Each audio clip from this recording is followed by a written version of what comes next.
Bill Berloni is a top theatrical trainer whose animals are featured all over Hollywood, Broadway, TV, movies, you name it. Bill, who have you brought with you today? Today I have Chico and Romeo. Oh, so cute. Chico's a Chihuahua here. Yep, and Romeo's our bulldog. And I was telling you, my parents have a Chihuahua mix, and that thing yaps all the time. This is an amazing dog already. Well, all the dogs I train are rescues, and he was an abuse case, and the only time he's quiet is when he's in my arms. If I were to put him down, he would take over the studio.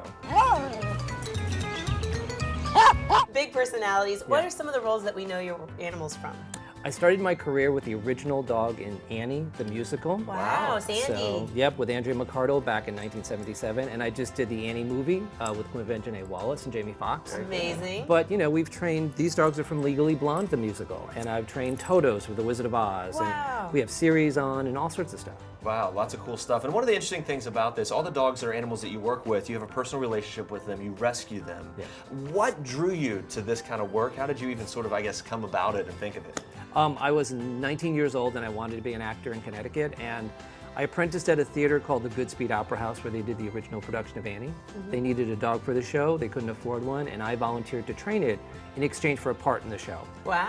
Little With did I any know. prior knowledge of how? Nope. Okay. I was just the kid who would take the task. Wow, that's great. Went to the pound and adopted a dog, and that dog changed my life. You know, the original Sandy was $7. He went on to become the longest running dog on Broadway. I won a Tony Award as an animal trainer, so that rescue event changed my life, and been doing it ever since. Incredible stories. You're changing the lives of many animals, including Chico and Romeo. What are their rescue stories?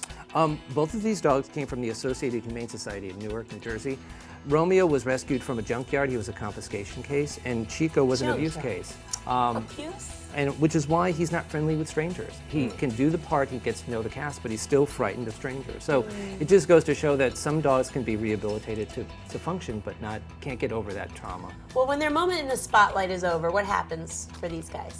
When the moment is over, they end up in a reality show called From Wags to Riches. That's a nice tie-in. Because apparently, the fact that family we farm. have 30 unemployed acting dogs in our house who are all rescues is interesting to some people. But my wife and daughter and I have a farm in Connecticut, and we don't just adopt these dogs and use them in shows and then place them. They're our family. Season 1 is getting to know the Berlonis, which include the four-legged ones. And we have 40 animals at our farm, 30 dogs and a bunch of farm animals.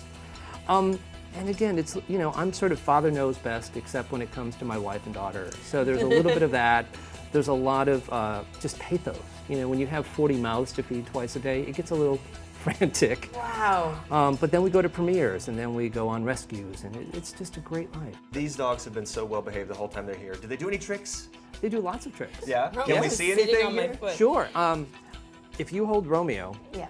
Remember we were talking about how loud Chihuahuas could be? Yes. Well, Chico had to deliver the opening lines of Legally Blonde the musical. He had to tell the audience where Elle Woods was. Okay. So, you know, imagine that I'm a sorority girl, I'm blonde, buxom, hard to imagine at and all. 22 years old. Yeah. So, you know, Chico would run on stage. Ready? Chico, Bruiser, where is Elle? She doesn't have an engagement outfit. She's totally freaking out. She's trapped in the Old Valley Mill. Oh, I'm sorry, the Old Valley Mall. Oh my gosh, way to go, Chico.